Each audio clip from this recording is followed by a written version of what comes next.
Let's smile before study. थोड़ी सी smile तो ले लेना। अभी हम पढ़ने जा रहे हैं फ्री रेडिकल के बारे में। हम देखेंगे फ्री रेडिकल की डेफिनेशन, उसके जनरेशन देखेंगे, उसकी डोनेशन डिनोशन देखेंगे, किस तरह उसको रिप्रेजेंट किया जाता है।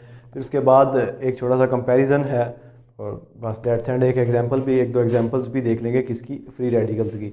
तो चलिए स्टार्ट करते हैं फ्री रेडिकल। आयन की ही किस्म है, हमने पहली पढ़ चुके हैं आयन के बारे में, तो अब पढ़ते हैं फ्री रेडिकल के बारे में। आयन की तरह ही है लेकिन बट नॉट आयन। तो फ्री रेडिकल आपके दिमाग में क्या है? पहले फ्री है फिर रेडिकल है, क्या समझते हैं आप इसके बारे में? अभी देखते हैं। सबसे पहले इसकी डेफिनेशन है। डेफिनेशन में हम क्या डिस्कस करेंगे कि फ्री रेडिकल एक्चुअली है क्या हमारे पास। फ्री रेडिकल है हमारे पास एटम्स या ग्रुप ऑफ एटम्स और group of atoms having odd number of electrons, having odd number of electrons। कि एटम होगा या एटम्स का ग्रुप होगा, उनमें नंबर ऑफ इलेक्ट्रॉन जो होंगे वो ऑड होंगे, या आप ऐसे कह लें अनपेयर्ड इलेक्ट्रॉन होंगे, या आप ऐसे कह लें जो उनका आउटर मोस्ट शेल का इलेक्ट्रॉन होगा, आउटर मोस्ट शेल में जो एक इलेक्ट्रॉन होगा उसको डॉट के ज़रिए ऊपर रिप्रेजेंट कर दिया जाएगा। तो ऑनवर्ड देखते हैं हम, बजाय इसके किधर डिस्कस करें। दूसरा पॉइंट है इसका कि फ्री रेडिकल्स जो हैं these are represented by, free radicals are represented by, किस तरह इन्हें रिप्रेजेंट किया जाता है? By putting dot, by putting dot on the symbol of atom, on the element symbol, on the symbol of element. Element का जो symbol है हमारे पास, तो उस सिंबल पर एक डॉट सा पुट कर देंगे तो हमें शनाख्त हो जाएगी कि ये हमारे पास रेडिकल है। एग्जाम्पल में हम देखें हमारे पास किस तरह हो सकता है। मिथाइल रेडिकल है हमारे पास CH3। CH3 हमारे पास क्या है? Methyl radical. इसके बाद हमारे पास अगर दूसरी नंबर पर हम डिस्कस करना चाहें तो हमारे पास ये बिक्लोराइड भी एक रेडिकल है। तो इस तरह की कुछ प्रेजेंटेशन या रिप्रेजेंटेशन है रेडिकल की, हमें पता चल जाता है कि ये रेडिकल है। रेडिकल जनरेट कैसे होते हैं? रेडिकल जनरेटेड बाई, कैसे बनाए जाते हैं? Generated by homolytic bond breakage. अब होमोलिटिक क्या है अभी डिस्कस करते हैं। Homolytic bond breakage.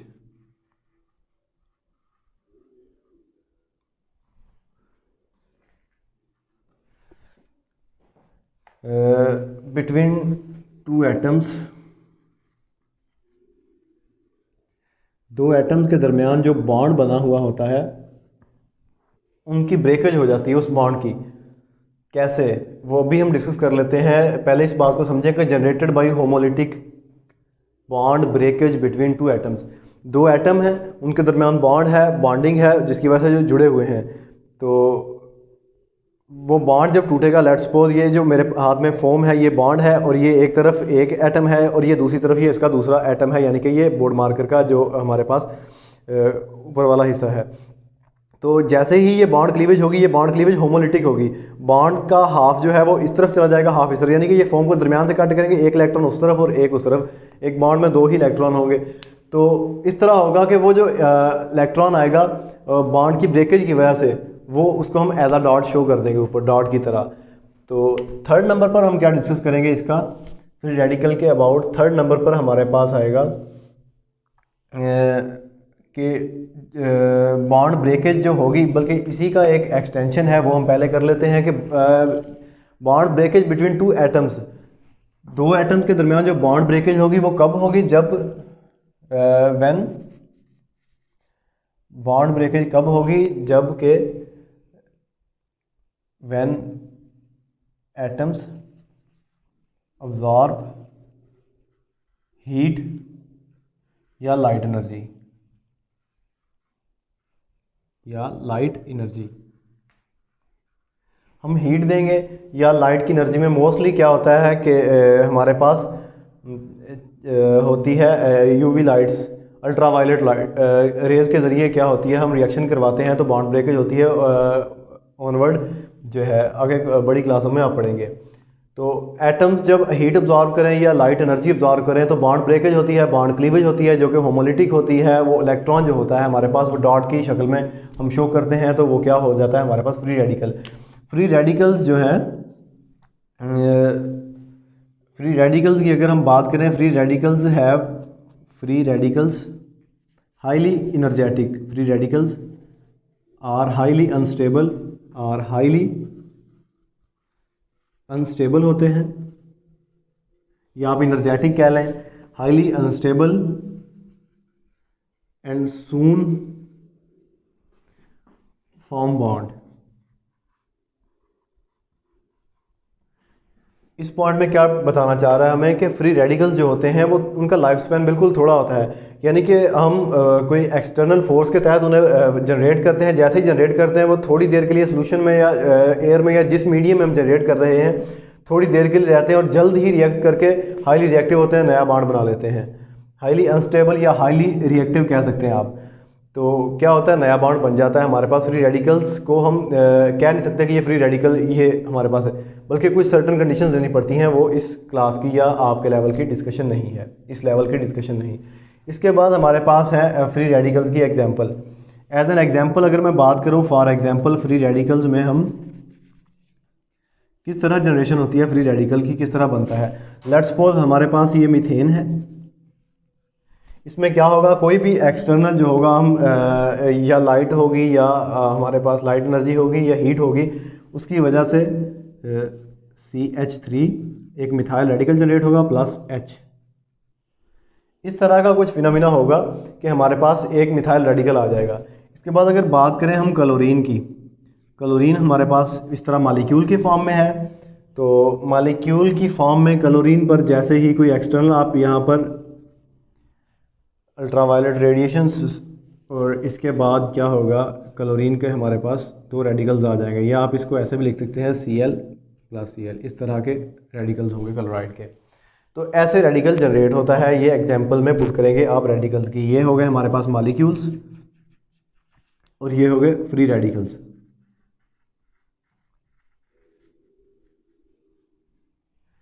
तो यहाँ तक तो हो गया फ्री रेडिकल के बारे में। इसके बाद हमारे पास बुक में जो गिवन है, छोटा सा टॉपिक है, इतना ही पढ़ना है, बेसिक कंसेप्ट है, परेशान होने वाली कोई बात नहीं यहाँ पर। इसके बाद हमारे पास है प्लाज्मा। प्लाज्मा के बारे में बस एक छोटा सा रिमेम्बरेंस दी गई है, हम देख लेते हैं प्लाज्मा क्या है। प्लाज्मा हमारे पास मैटर जो है, मैटर की हमने 3 स्टेट्स के बारे में शुरू में आई थिंक पढ़ा। उसमें सबसे पहले हमने लिक्विड के बारे में पढ़ा, गैस है, लिक्विड, गैस होगी, सॉलिड हो गई। ये हमारे पास क्या है, मेटल की 3 स्टेट्स है। चौथी स्टेट जो बहुत कम हम पढ़ते हैं वो है हमारे पास प्लाज्मा। प्लाज्मा में हमारे पास क्या होते हैं, आइंस होते हैं। Most of universe exist in plasma. कायनात का बहुत सारा हिस्सा जो है वो प्लाज्मा की फॉर्म में एग्जिस्ट करता है।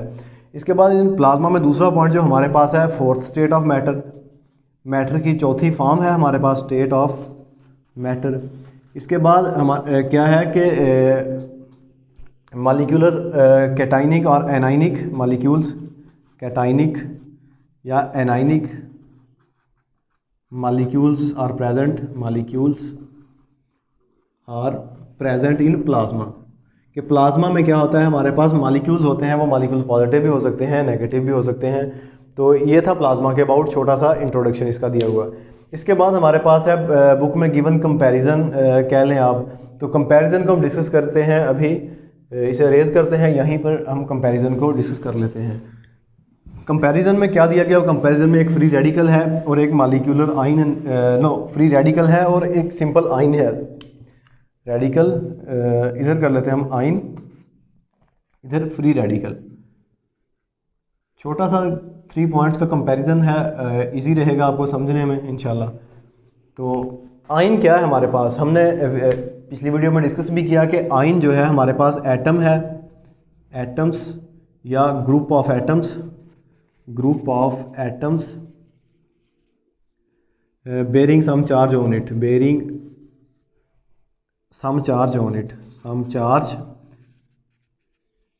इट। एटम है या एटम्स का ग्रुप है जिस पर कोई चार्ज होगा, यानी कि वो बात की बात है, वो कैटाइनिक हो या वो आइन कैटाइन हो या एनाइन हो। तो इसके बाद इसकी जो थर्ड पॉइंट बनता है वो हमारे पास है, बल्कि पहले इधर भी डिस्कस कर लेते हैं, इक्विवेलेंस में काम करते हैं। फ्री रेडिकल्स में हमारे पास डेफिनेशन लिखेंगे, एटम्स और ग्रुप्स ऑफ एटम्स, एटम्स और group of atoms having odd number of electron, के एटम या एटम का ग्रुप हो जिनके पास ऑड नंबर ऑफ इलेक्ट्रॉन हो, एटम्स हो या ग्रुप ऑफ एटम हो, group of atoms having odd number of electron, having odd number of electron, atom हो या एटम का ग्रुप जिसके पास ऑड नंबर ऑफ इलेक्ट्रॉन यानी कि 1 3 5 7 ऐसे। इसके बाद हमारे पास इसकी एग्जिस्टेंस है कि आयन किस फॉर्म में एग्जिस्ट करता है। Ions exist in, ions exist in किस फॉर्म में हो सकता है, एग्जिस्ट इन सोल्यूशन, सोल्यूशन में पाए जाते हैं आयन्स, या क्रिस्टल लेटिस और crystal lettuce, crystal lettuce solution की फॉर्म में है आयन्स या क्रिस्टल लेटिस की फॉर्म में। इसके बाद अगर इधर बात करें फ्री रेडिकल की, फ्री रेडिकल में हमारे पास एग्जिस्टेंस कैसी है।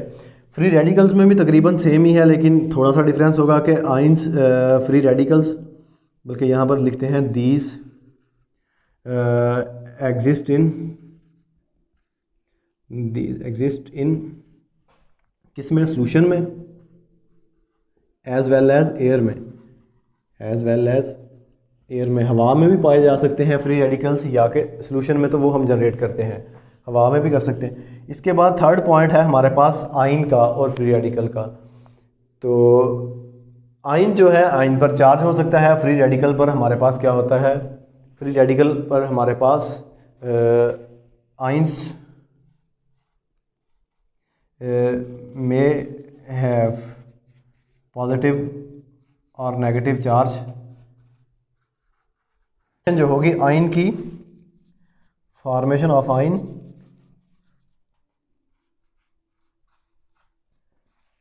Is not affected by light, light के साथ आयन का कोई तल्लक नहीं है, अफेक्टेड बाय लाइट, कि लाइट हो या ना हो आयन का, आयन की फॉर्मेशन पर कोई इफेक्ट नहीं इसका। जबकि फ्री रेडिकल के केस में अगर हम बात करें तो इस पर क्या होगा, लाइट में है effect, light may affect the formation of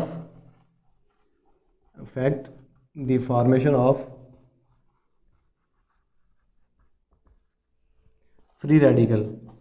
free radicals के केस में हमारे पास क्या होगा, लाइट अफेक्ट कर रही होगी किसे, फ्री रेडिकल की फॉर्मेशन को। तो ये था आयन के बारे में और फ्री रेडिकल के बारे में। लास्ट में कंपैरिजन देखा, पहले हमने फ्री रेडिकल के बारे में पढ़ लिया, कोई ज़्यादा लंबा चौड़ा नहीं है, छोटा सा टॉपिक है, वो फुली समझ आ गया होगा।